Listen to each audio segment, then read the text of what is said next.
we begin learning the topic of solid state. And the first unit of this chapter is Introduction to the Solid State and Basic Terminology. As we know that the universe is made up of two things, matter and energy. Energy is basically capacity to do the work. And what is matter? Matter is that which occupies space, which has mass, and it can be felt by our senses. When we say occupies mass, that means it has volume. So matter has volume as well as mass. We know the physical classification of matter. It is of three basic types: solids, liquids, and gases. We have already learnt about the basic properties of these things, as solids have definite shape, liquids take the shape of the container. Gases do not have any definite shape. Solids have definite volume, liquids have definite volume, but gases do not have definite volume. Strong intermolecular forces are present in solids, and as you go from solid to liquid to gas, the forces of attraction keeps on decreasing. These three states of matter are interconvertible by heat exchange. When you supply heat, a solid gets converted into liquid and further into gas or vapor. What we are going to study now is the detailed part of state of matter, solid.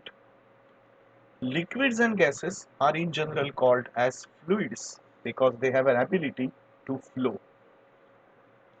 When you think of solids, there are a lot of examples such as hard as solid as diamond, metals, plastics, and even to a comparatively softer version, talcum powder.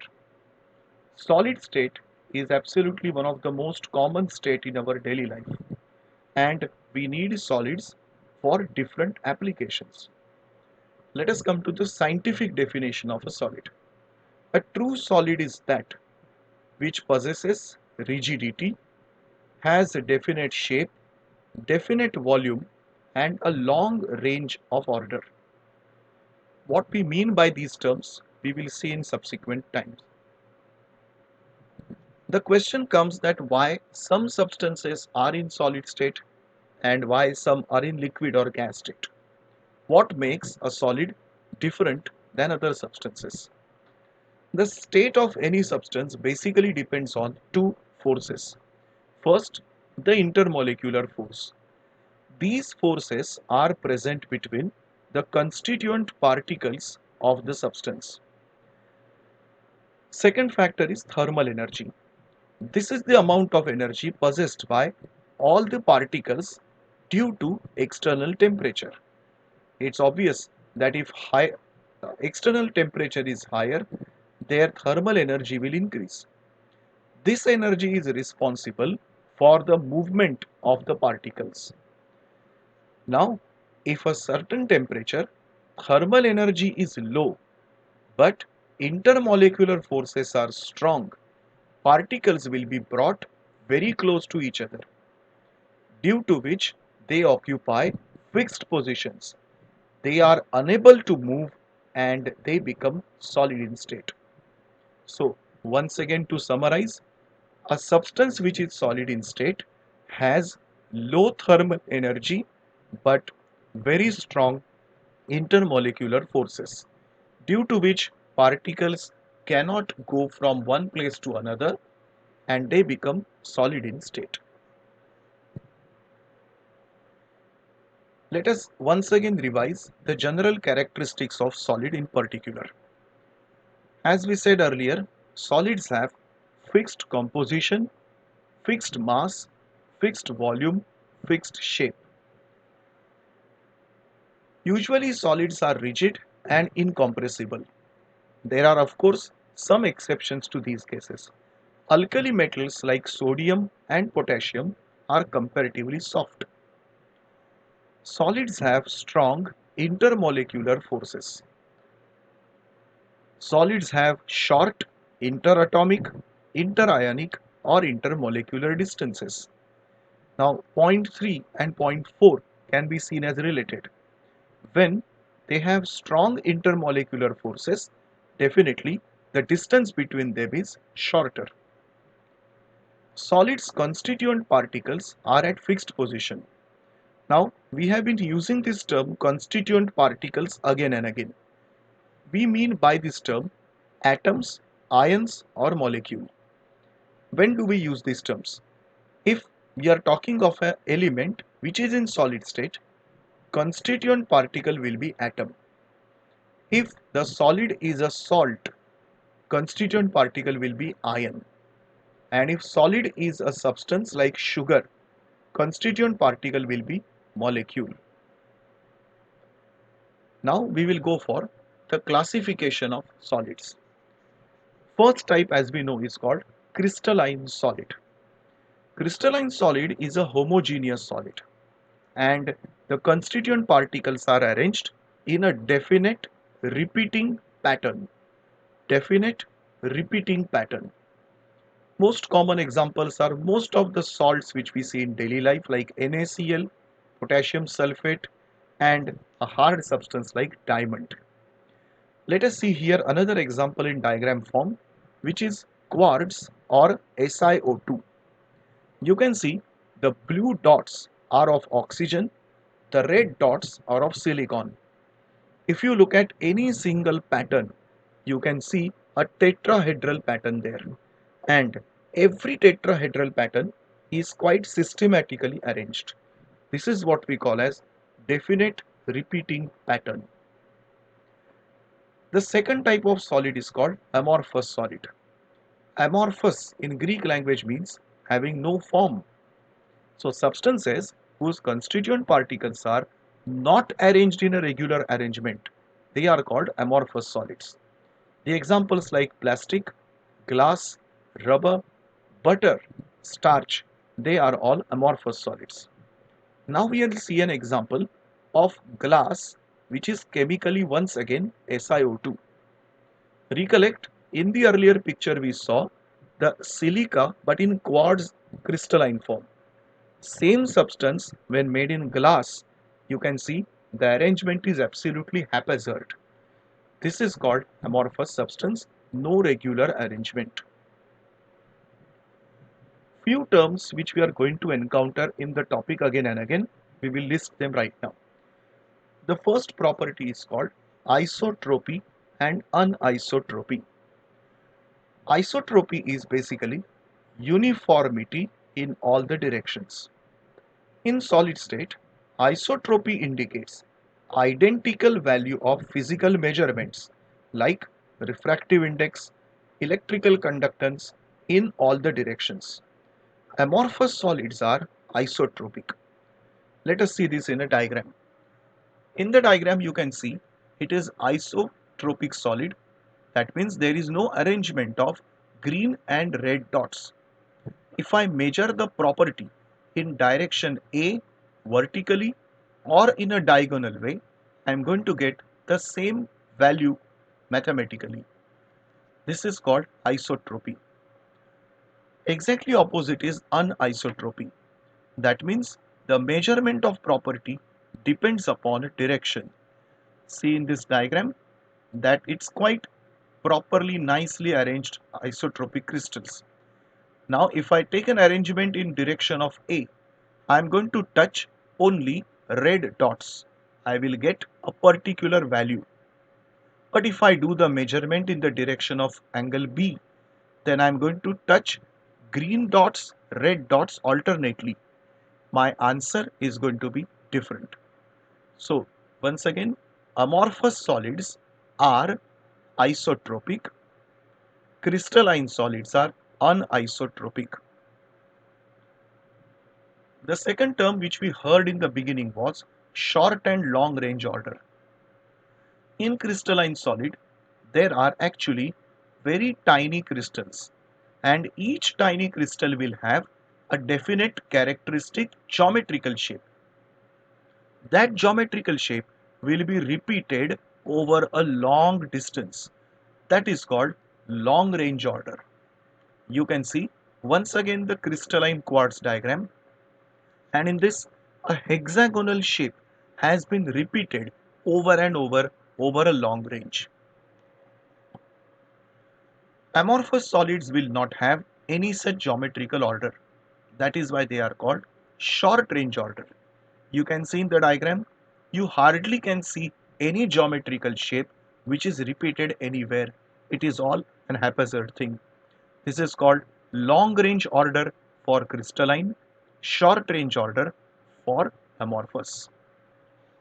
Finally, to summarize the differences between crystalline and amorphous. The shape is definite in crystalline, irregular in amorphous.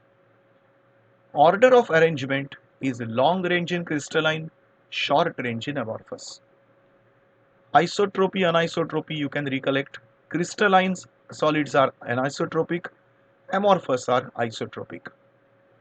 Nature is true solid, amorphous are called pseudo-solid. A glass looks like solid, but glass is not a solid. It is also called sometimes supercooled liquid.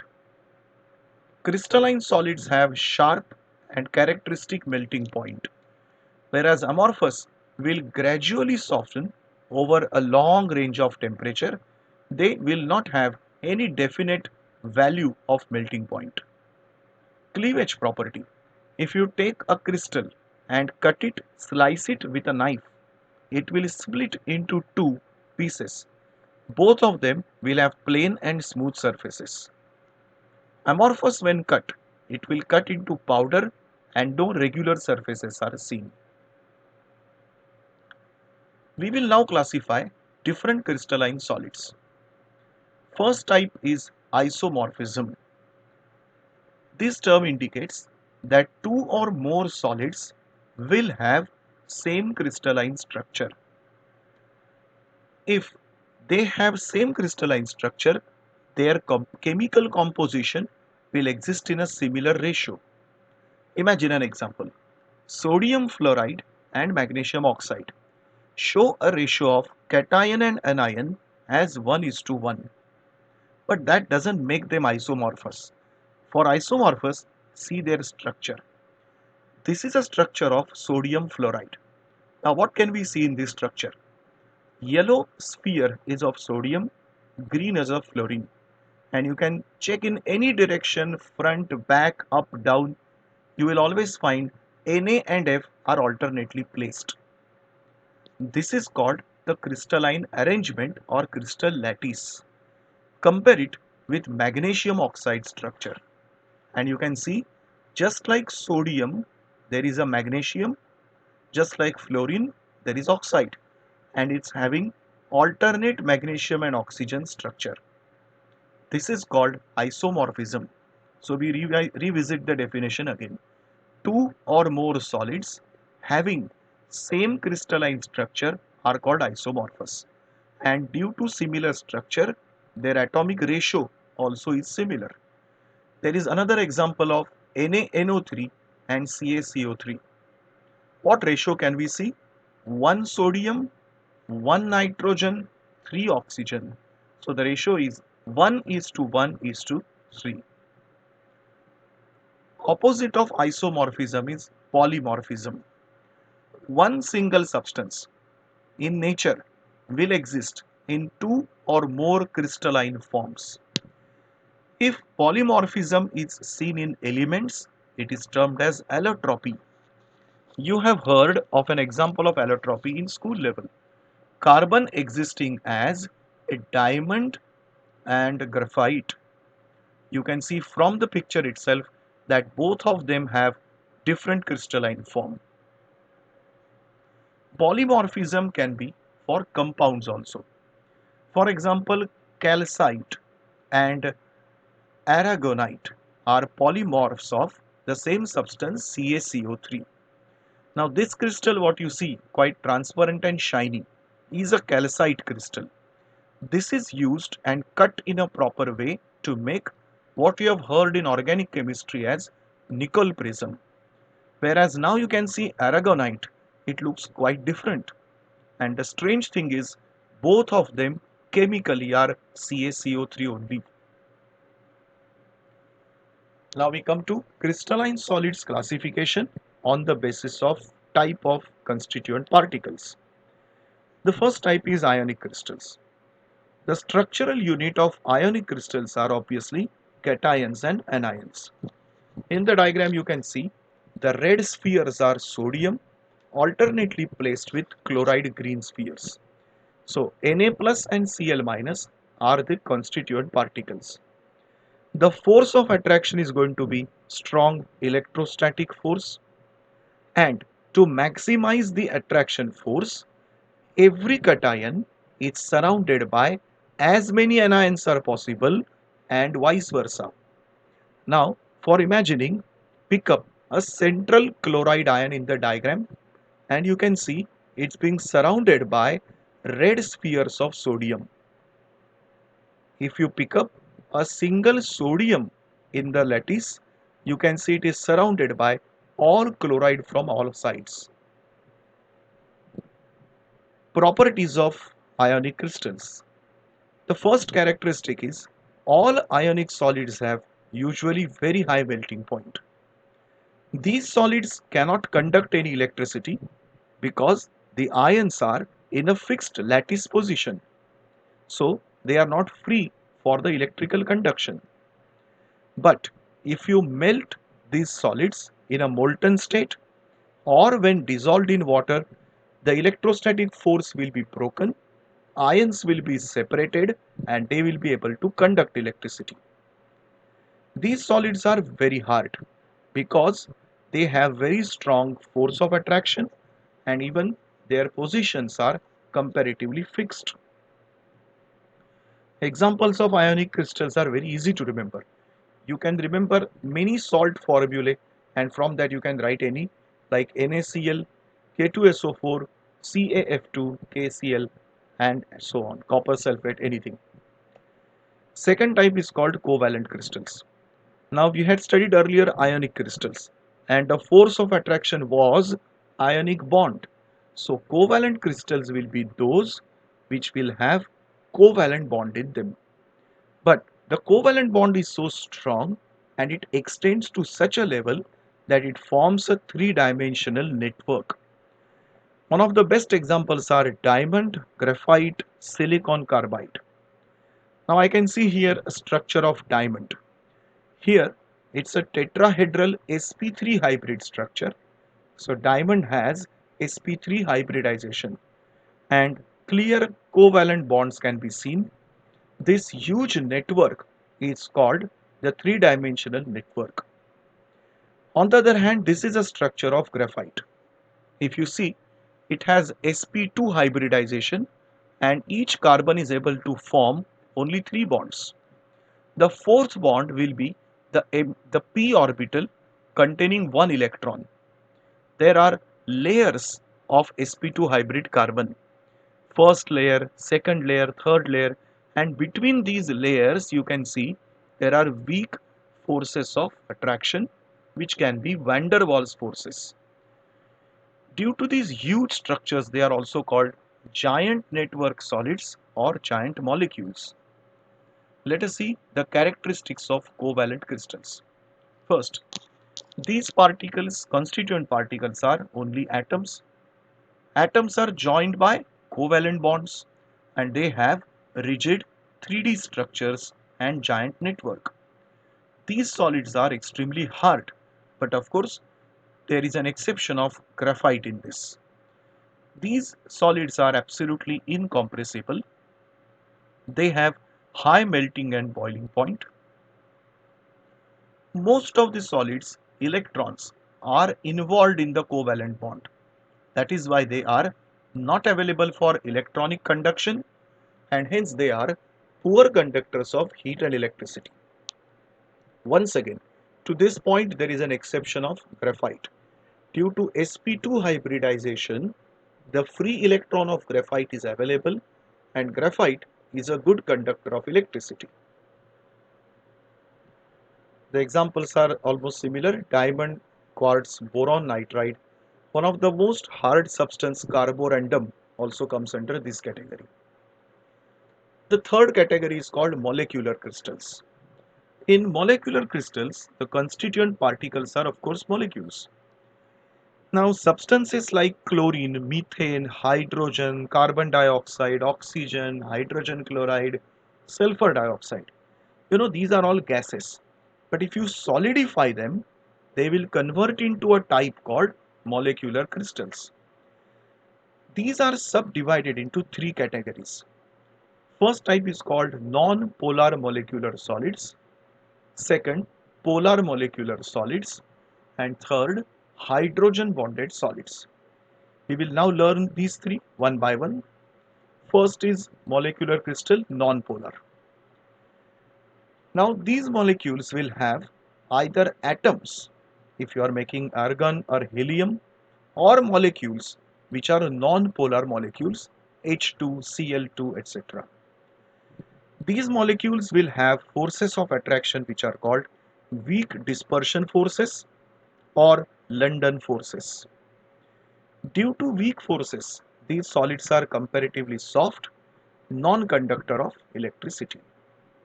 They also have low melting point because the forces of attraction are poor. And if you increase the temperature, they convert into liquid or gaseous state immediately. The second type is polar molecular solids.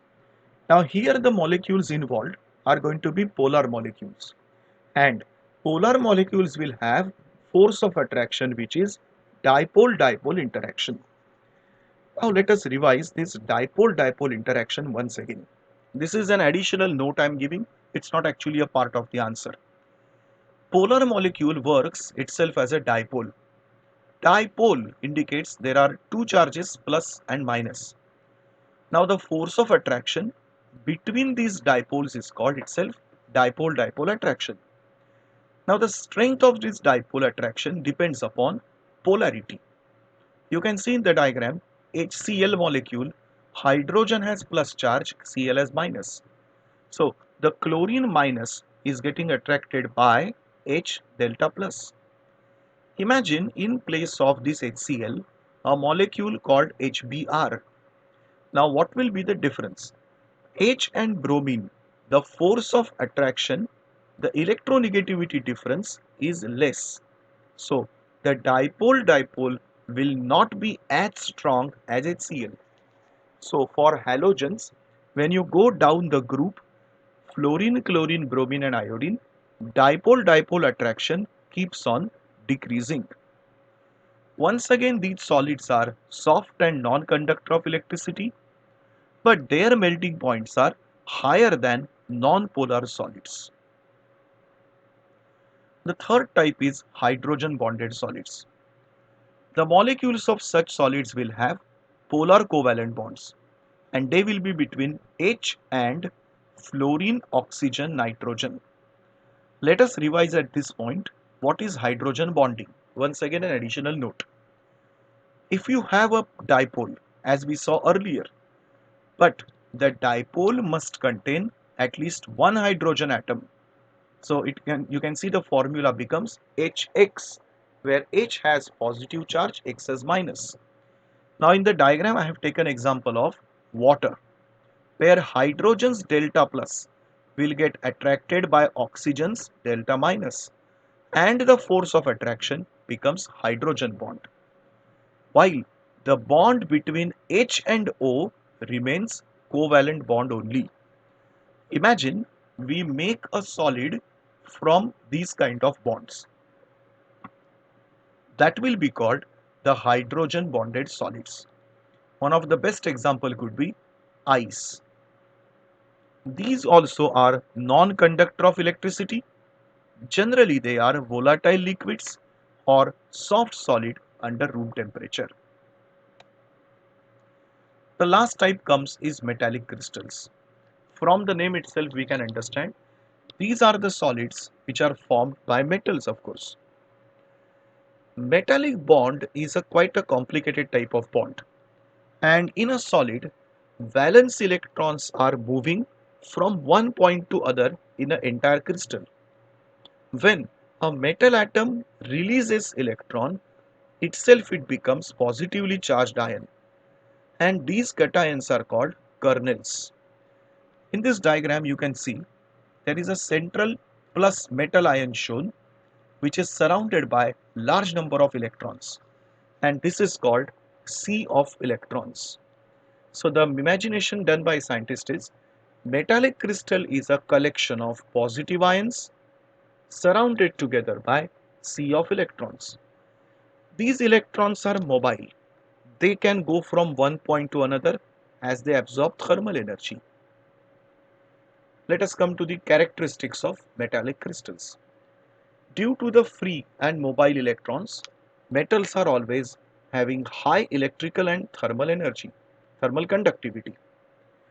You can also explain properties like malleability and ductility due to this model of metal. Metallic solids exhibit luster because free electrons can absorb heat energy, light energy, can get excited and can release the light. They also show wide range of melting and boiling point. That means every metal will have its own characteristic melting point. That will depend upon how many number of valence electrons are present. Compare it with this diagram. Sodium can lose only one electron per atom and has plus one charge. Magnesium can lose two electrons to get plus two charge. Aluminium can get plus three charge. So from sodium to magnesium to aluminium, ionic charge increases, ionic size decreases. So attraction increases, melting boiling point increases. This completes our first unit of the topic of solid state, which gives us introduction to the types of crystals. In the second unit onwards, we will be only studying about crystalline solids, crystallography and other advanced things.